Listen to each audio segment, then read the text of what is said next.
Resmi Shin Tae-yong akhirnya bekerja sama dengan PSSI dan siap lahirkan talenta muda berbakat.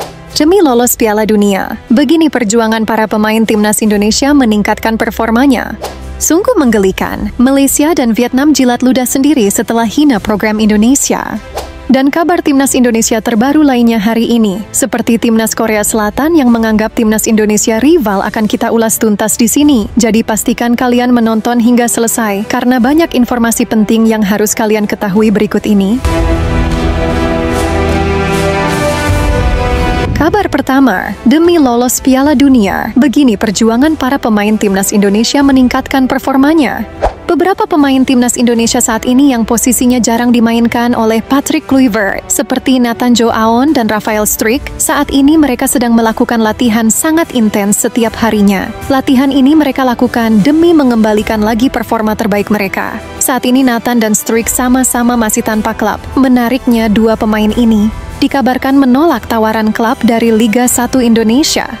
Walau klub Liga 1 menawari gaji yang jauh lebih tinggi, kabarnya Rafael Struijk baik Nathan juga menolak tawaran tersebut dan memilih bermain di Eropa demi karir dan tentunya mengembalikan performa mereka, mengingat umur mereka masih sangat muda. Selain Nathan dan Struijk, Mace Hilgers juga terlihat sudah melakukan latihan mandiri. Hal ini dilakukan para pemain timnas Indonesia demi meningkatkan fisik serta performa mereka, karena di ronde 4 timnas Indonesia tak boleh melewatkan satu pertandingan pun. Karena untuk lolos Piala Dunia dari ronde 4, timnas Indonesia harus memenangkan 2 pertandingan saja. Jadi maka tak heran, hampir semua pemain timnas Indonesia benar-benar sedang berusaha meningkatkan performanya. Bukan hanya untuk Indonesia, tapi juga untuk karir sepak bola mereka. Ivar Jenner juga sekarang sedang berjuang tembus skuad utama FC Utrecht dan sedang melakukan latihan bersama skuad utama. Dan untuk El Capitano Jay Itzes, rumornya sekarang klub Lecce berminat tertarik mendatangkan Jay Itzes. Jadi mari teman-teman kita doakan yang terbaik bagi para punggawa Garuda. Kabar selanjutnya, sungguh menggelikan. Malaysia dan Vietnam jilat ludah sendiri setelah hina program Indonesia. Seperti yang kalian tahu, Malaysia dan Vietnam sempat mengkritik keras program naturalisasi Indonesia dan bahkan sempat berkata tak akan melakukan program yang sama dengan Indonesia. Akan tetapi lihatlah sekarang Malaysia juga melakukan program naturalisasi dan sekarang giliran Vietnam yang seakan menjilat ludahnya sendiri. Beberapa hari lalu, Federasi dan pemerintah Vietnam mengutuk keras program naturalisasi dan meminta Vietnam jangan meniru Indonesia dan Malaysia. Akan tetapi, hari ini muncul berita bahwa Vietnam berencana mengubah undang-undang agar mempermudah menaturalisasi pemain. Rupanya Vietnam juga akan melakukan program yang sama, yang dulu sempat mereka kritik. Gimana tanggapan kalian? Komen di bawah ya. Kabar selanjutnya, resmi Shin Tae-yong akhirnya bekerja sama dengan PSSI dan siap lahirkan talenta muda berbakat.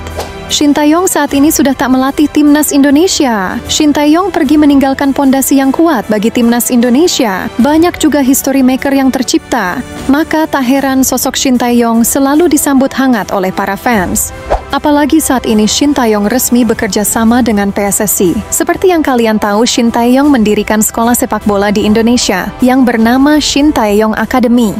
Yang dimana ini suatu bentuk kepedulian Shin Tae-yong terhadap sepak bola Indonesia. Kabar baiknya, Shin Tae-yong Academy sekarang tergabung dalam keanggotaan SSB afiliasi anggota PSSI Jakarta Timur, yang berarti kedepannya nanti pemain muda didikan Shin Tae-yong Academy juga berpeluang mengikuti Liga Nasional, bahkan bisa direkrut klub Liga 1 maupun timnas kelompok umur. Ya, ini sedikit membuktikan bahwa hubungan Shin Tae-yong dengan Erick Thohir sepertinya baik-baik saja. Yang nggak baik itu cuma para exco-nya yang selalu bikin pernyataan yang kontroversial. Shin Tae-yong sendiri mempunyai misi, yaitu membantu Indonesia mencetak pemain dalam negeri yang berbakat. Berbeda dengan pelatih lokal Indonesia, yaitu Yeyen Tumena, yang dulu mengkritik soal gaji Shin Tae-yong. Kini Yeyen Tumena justru tersandung kasus ambil gaji pemain Malut United.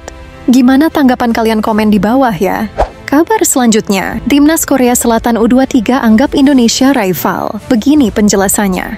Seperti yang diketahui bahwa Timnas Korea kelompok umur selalu bisa dikalahkan oleh Indonesia. Tahun lalu Timnas Indonesia U23 di bawah asuhan Shin Tae-yong mampu mengalahkan Korea Selatan U23 dan membuat Korea Selatan waktu itu harus mengubur mimpi ke Olimpiade. Dan tahun ini Timnas Indonesia U17 juga berhasil mengalahkan Korea Selatan U17.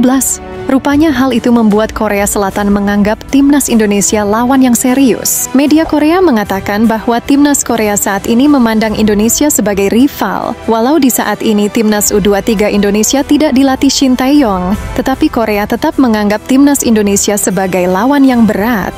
Saat ini Korea Selatan berjanji tak akan kalah lagi oleh timnas Indonesia, tulis artikel media Korea Goldsport1. Ya, timnas Indonesia U23 saat ini memiliki jajaran staf pelatih yang bagus. Jadi seharusnya memang banyak yang mewaspadai timnas U23 di Piala Asia U23 September nanti. Saat ini timnas U23 masih rutin melakukan latihan di Jakarta. Coach Gerald Vandenberg sebagai pelatih kepala mempunyai target untuk menjuarai Piala AFF dan juga lolos Piala Asia U23, serta nantinya akan bertarung untuk lolos Olimpiade.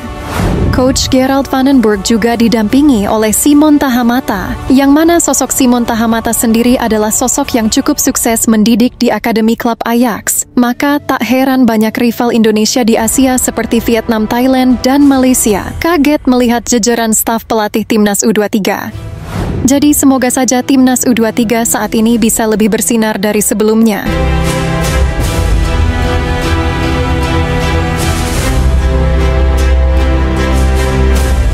Kabar selanjutnya, jelang ronde 4 kualifikasi Piala Dunia PSSI indikasikan tambah pemain keturunan baru.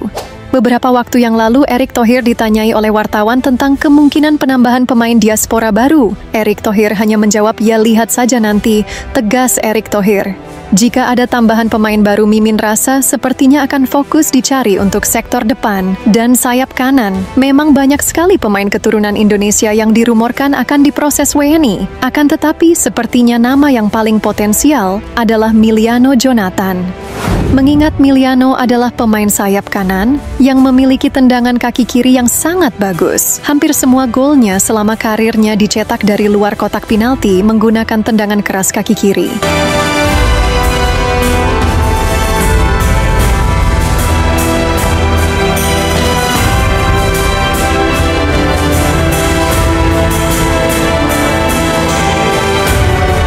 Tentu saja Miliano akan jadi tambahan yang sangat penting jika benar akan diproses oleh PSSI. Akan tetapi yang terpenting adalah taktik dari Patrick Kluivert yang harus segera dimatangkan. Mengingat waktu menuju ronde 4 kian menipis. Tentu saja kita sebagai pemain kedua belas akan senantiasa mendukung timnas Indonesia, siapapun pelatihnya dan apapun kondisinya. Tuntutan supporter kepada pelatih adalah hal yang umum di dunia sepak bola. Jadi semoga Coach Patrick Kluivert beserta pelatih timnas kelompok manapun bisa membawa tim nasional sepak bola Indonesia mendunia. Sehat selalu teman-teman, dan sampai jumpa di video selanjutnya. Terima kasih sudah menonton.